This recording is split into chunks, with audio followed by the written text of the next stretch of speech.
Did you ever experience any, I guess, there's already competition on the basketball court, but any added animosity as a result of race when you were playing in those national tournaments? No, one of the coaches said that. It wasn't that. He just said that, why don't you want, we was in Kansas City that day. He said, why don't we practice against them? So they would give us some additional experience. And we need to practice because y'all hadn't played in the white team. But I didn't see us doing that. That didn't make no difference, you know. It didn't make no difference whatsoever. But, you know, you find people doing that, you know. And it's a funny thing that we went up to Kansas City. And on the train going up was Athens College. It doesn't, I think that's North Alabama now, I believe that is. And that's North Alabama, I believe. And that's it. And what happened, we was in different cabins going up. But after the game was over with, all of us got in the same cabin coming back, talking about our experience that we had in Kansas City, you know. The fact that I think Grambling beat them. Grambling beat Athens College, and we lost to Western Carolina. So we were just, you know, just talking about the game, how the game went, and what happened in the game, you know. But that's the experience that we had, you know, coming back. That we just all us sit there and talk, you know. And they got off up the way, you know. We came on in to Birmingham, but you know, we had no problem at all.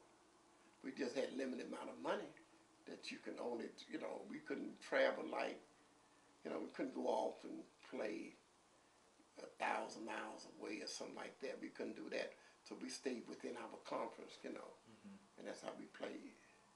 Okay. Switching gears, what type of work or occupations have you held throughout your life? First of all, let me see. Army for one thing. I had a job I was a cook in service.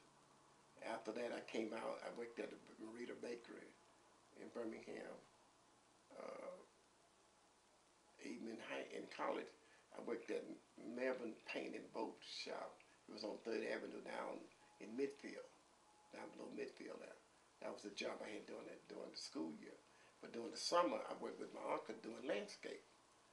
And after getting out of service, I worked in Atlanta as retail sales manager for Firestone.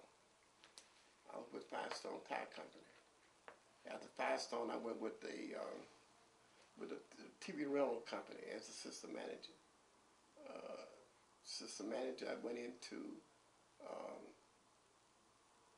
consultant, writing small business loans for a minority economic development agency. It was funded by OMB, which is Office of Minority Business Enterprise. Federal government job would write small loans for clients so they can take them to SBA and get funded. So I did that for about a year. And then for about like 14 years or so, I was a food service supervisor. I went from one job to another, but during that time was tough, you know. It was really hard to find a job, believe it or not. You're talking about in the early 70s, it was just, wasn't no job, believe it or not. How would you describe those experiences, especially the one working as a, you said a cook in the Army? Yeah, I was cooking service. I enjoyed it. I don't know, I started playing basketball. I went out with the basketball team, post team. And that limited me. I only worked from 6 o'clock to 12 o'clock. From 12 to that night, I played basketball all day. So it was okay. I caught Vietnam for one thing, for about 8 or 9 months or so. And after that was about it. Came back and, you know, but the job in the Army was pretty good. You learn how to cook, which I use that skill now at times, you know. If I really want to cook something, I could do it. You know, it kind of shocked a lot of people, but you know, talk to them about cooking, you know. And I show my skills every now and then. You know, I should, you know, but not too often. Huh? Yeah, I cooked. I think I had some chicken wings last week. I gave a coworker of mine. She Really like good? you better believe it. She like cook for her anytime I want to. You know, anytime I want to cook, I can cook for her. But I didn't. Yeah, I may do it for Thanksgiving. I may throw something together for Thanksgiving. But it just, you know, something I like to do every now and then. Right. Need to try it. What would you say the most common or from household to household occupation is for people, for people of this community? What is the average job? What they're doing? Mm-hmm. I don't know. This job years ago, it was most of the men worked in the steel mill. The wives did housekeeping. They worked over the mountain here, most of them. And you had a few school teachers, very few. But most of them did domestic work, the women. The men worked in the steel mill, with U.S. Steel. Most of them did, you know. So they had a pretty good they had a secure income, you know, but that's where they worked. How do you think working over the mountain? What would you think that experience would be like? That experience was like, basically, to me, the way I looked at it, you know, they got along with the people pretty well. They established a good relationship, you know. They've been doing it for years or so. And even you talk with them now, talk with a lot of people, white people now, they know people that they've worked for them that lives here, you know, in the community. 2 or 3 generations of them, you know. Mm-hmm. But basically, it wasn't bad in a sense. But they had no problem. You never run into no problems or so, you know. Even when the schools got integrated, you know. Basically, you had no problem. Not major problem. You know, then you had nobody coming in here marching up and down the street or anything, you know. Talking about give me this and give me that, you know. You had no problems like that. Mm-hmm. I think they realized what was taking place and they just fell in the groove, you know. It was going to happen. And everybody accepted what was going on. But I think as far as the ladies are concerned, working there, I don't think they had a problem. Okay. I don't think they had a problem. Well, how would you describe the experience for the men working in the steel plants? To me, I think it was rough on them. You look at it now, considering how many men was working there, you probably don't have but one. I can't count, but one guy that's still living. That worked in that steel mill. That lived 2. I know 2. They're still living. That steel plant killed them. Those chemicals. You know, ain't but about 2 living that I know of. And on every street over here, you had 1 or 2 that was working in those plants. And they're no longer around. And that steel plant took care of a lot of them. Believe it or not. But it's just what happened. You know, the money was good. It was better than what you could make on an average job. You know, but as a whole, it wasn't good for them. Believe it or not. And it just wasn't no deal. It just wasn't the ideal job. Okay.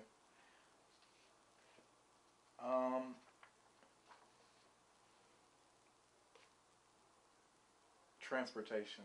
How was transportation in Rosedale when you lived here? Buses was running. It was running. We had 2 buses running. We had 42 Homewood running, and we had 39 Edgewood running. I remember the buses first started. That I can remember riding on the bus. We had electric buses. Mm-hmm. You know, where you had to on the line. You know, when I was a little baby, like 3 years old, they had streetcars running. They had a streetcar coming over the mountain. But then they went to electric buses. And the buses were running every 5 minutes or so, 10 minutes, coming over the mountain. You had no problem catching a bus. But now you got one every hour and a half or 2. But you had a lot of maids working over the mountain. That was another thing that contributed to it, where you had a bus load of people working in the morning and in the afternoon. getting on the bus, going to work and coming back. You had bus loads coming and going. You don't have that anymore. You don't have that bus load anymore. You may see a bus coming out, but nobody hardly on the bus. But you don't have maids no more. But then now maids go to work in their car. They use their cars to go to work now.